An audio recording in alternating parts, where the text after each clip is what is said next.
My connection to the story. I was an actor once. While the details of the story itself aren't really like applicable to my life necessarily, I love questions about reality and illusion and the kind of finding your own headspace between those two worlds and kind of finding a way to exist in between.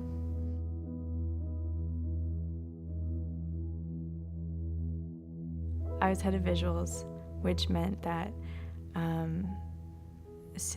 definitely since January, Nick had first talked to me about the first script was going to pitch for senior projects, and he had asked me to be his DP, and I was all for it. I thought it was a great story. And then he ended up telling me, I think a couple weeks right before he submitted Plan Ourselves, that everything had changed and he was doing a different script, which it had a great name at the time. And I think like from the very outset, like we both talked colors, light ratios, just overall aesthetic of what we wanted it to look like, what we wanted it to feel like. So pre-production was really intense. We walked through those 25 pages of the script shot by shot a couple of different times. Making a shot sheet was really involved. We're very physical when we block, so a lot of what we ended up actually blocking out and filming on screen was first kind of enacted, I guess, by Nick and I in various classrooms and buildings months before, when we were first just trying to see how we would shoot things, where we would put people, where camera would be, which was a lot of fun. Michael was also really heavily involved in pre-production, a lot of overhead work, and just trying to visualize as much as possible and get stills from previous work, but also other films, not just to draw inspiration from, but also just kind of have like a guideline for what we were going for the entire time. It kind of varies throughout, just given the different characters. We wanted each character to kind of have like their very distinct feel. We had like two main different lighting ratios because of all the theater work. It was a lot of fun to play with colors and plan out just how dramatic and hard we wanted the lighting. So let's see. It was also really cool to work then in terms of the different locations. So like with Daisy and Daisy's house, it was a lot more of like we wanted like a softer, very colorful, kind of whimsical feel to her house. It was just supposed to be very normal, very natural. We really wanted that sunset scene to be sunset, so that was fun to try to nail. Charlie his house was a little like more moodier. Still a lot of colors, but kind of very much darker in terms of like how much light was actually present and where that light was coming from. And then the theater was its own beast. But with that one, we wanted a lot higher of a ratio. We played around a lot more with colors. We wanted the very dramatic theater feel, and I think, tried to take advantage of, especially playing with our key and fill for our different emotional points, especially in some of those really big theater scenes. Most of our call times were pretty early, so like once we got on set, it was usually kind of organizing camera crew, setting everyone up, giving them their space, and communicating with my ACs for what I wanted up, and then talking with my camera ops, but also talking with my gaffer and Nick, and just there's so much communication just throughout amongst different people. But then I was always either like right behind camera or by the monitor, just kind of constantly running around fixing lights, or trying something new, asking Nick for different blocking, trying to move camera around. So just a lot of movement, which was great. It's just like a lot. And a lot of it too is just because of how pressed we were for time, and everything was scheduled out, but it was a tight schedule. So we were constantly 1, 2, 3 shots, if not a whole other scene, ahead, while we were still shooting a couple scenes behind, and trying to get different lighting set up, just trying to plan through and talk. Even on our breaks, we would sit down and just then plan out and make sure we were all on the same page for the subsequent scenes. So a lot of talking, a lot of running. I had a couple, I think a week later, I opened up the health app on my phone, just kind of randomly, and I was going back through a couple of the previous days, and one of our days at the theater, it was a 16-hour day, really busy. We never left the building, and my phone said I walked 6 miles. So I feel like that was a pretty accurate representation of kind of just the speed, and like everyone was going. There's a lot of energy, a lot of running. Of course, when you're shooting, everyone just like drops still, but a lot of movement. We put in a lot of time in pre-production. We put a couple months in, and moving into actual principal photography and getting that up and running was kind of really scary, really exciting. We had 2 weekends ahead of us, and our first day we were out in Balboa just running around, and it was a great start. It was just the skeleton crew. It was kind of like a nice first day for like our kind of last big hurrah of a film after these 3 years of filmmaking together. And it was really busy, kind of chaotic, working with a lot of old people, a lot of new people. And I always love finally taking my shot lists, overheads, months of visualization into actual implementation. It's a lot of fun. I like to use my shot sheets as more of a guideline and less than a Bible.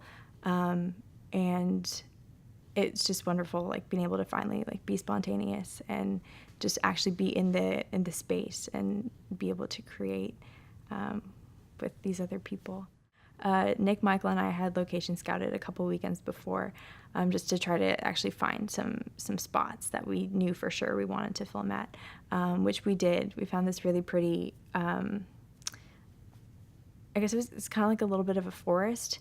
If you shoot it correctly, it looks like you're in the middle of a forest, and if you don't, you see the highway running right alongside you. But it's like a really steep hill. That was a lot of fun to get up and down on. We ran around a lot that day. There was a rose garden, had to kind of work around a graduation photography shoot that was happening. No. How many photos do you need? But when we had actually filmed at another location in Balboa for a previous shoot that Nick had directed. So that was cool. We went back to one of those locations. We had our running scene out the back of Michael's car, which was cool because at that point, Andrew's, opping camera for me, but also a lot of it too is just car movement and placing the actor and just pulling focus and trying to not actually really be able to be as, I guess, manually involved as maybe you'd like. Balboa was great though. It was a really small crew, so everyone was kind of doing multiple jobs, but it was worth it. One of my most memorable bits from Balboa was being in the rose garden, and we were on this really long, it was a zoom lens. I think we might have been shooting at 400 millimeters. It was we were outside, bright sunny day, and we were really far back, but it was beautiful, really tight close up on her. The roses are just kind of crushing in, and Rachel takes the Polaroid with her camera and pulls it down, and it's just her reaction. She's just looking at Charlie, but we're POV, so she's looking at us, and she brings down the Polaroid. There's this lovely gust of wind, and her hair just kind of it was beautiful. And I think we all kind of freaked out. We all just grabbed each other. I think there were 4 of us huddled behind the camera. It was hard to see the screen. We were kind of under a reflector, just trying to see what was happening. But absolutely just one of those she looked beautiful. It was perfectly composed, and like it was just like we were Charlie, and it was really special. One of my favorites. So at the Juniper House, a couple of us went in with Lexi night before any production had started, and she just completely like gave the house a makeover. It looked totally different. It was amazing. I love watching Lexi work. She brought in so many interesting, I guess, props. But like it was really pretty. It was like an artsy, eclectic kind of a house, which is great because then I was really excited to light it with Michael, and like we were both there, and we got to kind of see it transformed, and that was a full day of shooting. We had a couple different scenes, some montage bits. We needed to get our sunset shot. Everything just kind of had to be timed out perfectly. Michael pulled through as he always does. It was lit so well. I loved like all the sunset bits. And yeah, we were, I think, a little short on hands that day. I think our grips were definitely working overtime. It was kind of stressful to just, we had this one shot. It was supposed to be a long orchestrated one take. We kind of ended up breaking it right in the middle, and we were able to separate them into two different shots, but it was still very involved. There's a lot on camera side, but also blocking, and it took a while just to get the lights all in place. But we got it. We made it work. And then Charlie's house. I remember showing up the morning of at the motel in Oceanside, and the first thing that ran through my head was, this is a lot smaller than I had remembered. And I think Nick, and I'm pretty sure everyone else had the same thought.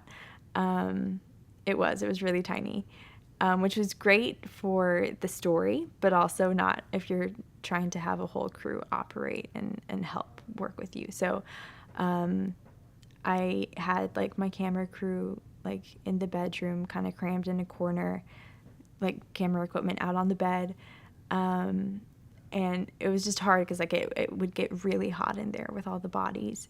And it was just always like me looking at Marielle and just asking her to please get whoever did not need to be in there out. And it was also difficult because we had a lot of shots that day, and a lot of them were very emotional bits of the script. So I wanted to be able to be setting up for more shots, or being able to plan ahead a little bit more, but space just didn't really allow for that. But everyone hustled really well. It was crazy because we had blacked out all of the windows. We were inside, and it's really hot. It's really dark. And then, like, I think probably like 3 or 4 hours into it, I came outside. I was looking, I think, for Megan. I like went past the felt, and it was like a whole other world. And it was like sunny, and it was cool, and it was beautiful. I was like, oh my gosh, it's daytime. But yeah, really, really great location. We had a lot of fun lighting that as well because it was night. So we had our moon. Michael and I had a couple different things going on in the kitchen, which was fun to play with. And then the theater. The theater was really exciting. It was huge, and I'm so grateful that we were able to actually have access to the lighting grid, because it would have been impossible to try to light that space, especially we were sharing equipment with Dead that weekend, so we wouldn't even have had the resources at our disposal.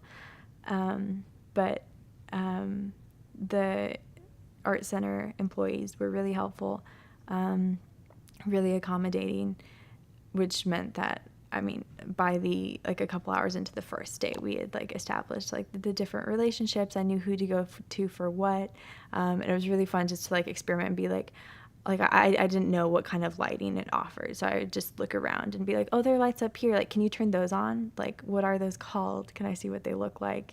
Can you make them a different color? Can you raise lower intensity? And that was a lot of fun. I think by the second day, we were a lot more aware of the lights we had for us to use. So I'm a lot, I think, more pleased with how we lit everything the second day. I think if I'd kind of had a little more knowledge about everything that was available, I probably would have lit differently the first day, but it all worked out, and Christian did a phenomenal job. And that was just a crazy day because we had some pretty intense time deadlines to meet. So a lot of running. Marielle was constantly coming up to me asking me, like, what can we condense? What can you combine? What can you cut? So that was fun. But yeah, and then the soundstage then. It was just kind of like, it didn't really feel like we were on a shoot. The soundstage is really familiar, and it was such a relaxed day, and we still wrapped early. And it was just fun, just a lot of like controlled lighting. There was one scene we didn't get to take in Charlie's house because of our accident at the end of that day. But we recreated, I guess, kind of like a sunset window scene on his bed in the soundstage, which was fun. Very kind of like relaxed day. It was cool because generally I would watch one of the takes on A cam and one of the takes on B cam, or just kind of look at B cam like ahead of time. So it was kind of funny to see the different angles even as we were getting them in real time. Yeah, I mean, the actors were wonderful to work with, both just like on a personal level, but also just professionally in their art. Yeah, they had, I think there were probably 2 or 3 takes that we did of that. And Nick just kind of, I mean, gave them initial directions, set it all up, and then just kind of let them go. And it was really hard to just be quiet in the corner listening to that improv. I definitely heard like some original lines that I would assume probably had shown up at some point in their lives. But yeah, it was fun just to see them like do their thing, even like in that like tiny little space of a soundstage. So I was working pretty closely with several people on set, but especially Nick. And Nicholas and I have worked a lot together over the last 3 years. I think he's probably definitely my favorite director to DP for. I know everyone's really quick to say that Nick knows exactly what he wants, which he does, which is wonderful. But also, like, in knowing what he wants, he's also very open to ideas, to kind of just creative impulses on the spot, which is really nice. He's really flexible. He works really well under pressure. He's also just like just such a good sport, and really caring about everyone on set. And there would be times when I'd be like running around trying to find gaff tape, and Nick's the director, but he'd be right next to me running around trying to find the gaff tape with me. Or I'd be trying to reach a light or fix something, or he'd run over and grab it. And it was never like, oh, let me find a PA or someone to go do something for me. It was like right then in the moment. If he wasn't directly working with the actors, he was right there helping out, which I think is like really admirable and something that I really appreciate, especially coming from a director. So working with Nick was wonderful, as it has always tended to be for me. I think we also both kind of create on the same like wavelength, and a lot of it isn't even always verbally communicated. I think we see a lot of the same stuff, and the way kind of we visualize, I think, is very similar, which means I think maybe working with us is sometimes frustrating for different people because we're kind of like in our own world a little bit at some points. But I mean, it works, and it's kind of like our workflow. It's what we've established, and how we both have learned each other works best. So working with Nick was wonderful. Michael. I've also worked a lot with Michael. I feel like I've learned, it's kind of a joke a couple of us have now, but that I feel like I've learned more from Michael than I have in like a couple different production classes that I've taken here over the 3 years. And Michael's good at what he does.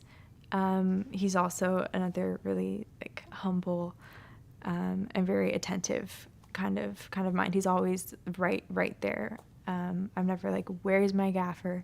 And he always kind of asks me what I want. He always is really quick to find solutions and brainstorm. And so many times I'll explain like, okay, I want this window lit here. I want this flagged off. I want it harder. I want it softer. This is too saturated. Give me, and just like, I'm so demanding. And then a lot of times I'll just come in and everything's just lit beautifully. And I'm like, I don't even see the lights, but it looks amazing. And it just always, especially like, I think, so that one shot at the Juniper house, we were trying to simulate light streaming in at different points throughout the house, which I loved being able to communicate that and then just trust that Michael was going to be able to situate all of the lights to make that possible, which he did, which is really, really great. I was really nervous to not have him there the second weekend, but I had Christian instead, which was great. He was flying all over the theater, and also very attentive. And yeah, there would be times where I'd just be yelling like, Christian, and he's like standing right next to me. He's just like, yeah, what do you want? Like, I'm here. Which is always just really reassuring, especially when I'm trying to communicate with my camera ops and my ACs and the director and the ADs, like, hey, you have 5 minutes. It's really helpful to have your gaffer right there, and competent in what they're doing, and just be able to like take your vision and make it happen. 'Cause I mean, yeah, blocking camera angles is only as good as you're able to actually see it, and to be able to manipulate how you see it in the way that you want to is the best. Yeah. Who else was there? I mean, working with Marielle, I worked really closely with Marielle both weekends. I'd never worked with her before in my life. I think initially, like our first day in Balboa was, I think we kind of had like a little bit of a rocky start. And I remember I was just like, hey, like, I know DPs and ADs don't always get along. I was like, this is kind of how I work. I'm just going to like put it out there. Like, this is day one. We're spending 6 days together. Like, let's just find a way to like make this work. And like, it's stressful when you're, trying to make something beautiful and you need to make, tweaks and you want another take and there's just not enough time. But she was really good, just like stepping up. I think it was her first time working with a lot of us. And she did her job really well. If ever there was like one person that was consistently there and pulled through and was constantly working, like it was definitely Marielle. Who else was there? Lexi. I worked a lot with Lexi as well. It's really funny, I feel like, because I'm not really like set deck, but because I'm visuals, a lot of times I'm like, hey, I want something in the foreground, I want something in the background, I want this out, I need something there. And she's like, okay, well, what do you want? I'm like, I don't know, I just need you to find something, which she does. And it's always like, especially in the soundstage, I think in the theater, I loved what she did. Even like the panels, I told her I like didn't even like register that they looked like that she had made them to look that way, because it wasn't until she was taking them apart that I was like, oh my gosh, like you decorated those, like they looked amazing, and like they were from the soundstage, and like put 2 and 2 together. But working with Lexi was great. especially, okay, our one scene at the Juniper House up top, the balcony, especially when we set up, there were so many strands of lights and just trying to make it all work. And I mean, I love a lot of those shots that we got up there.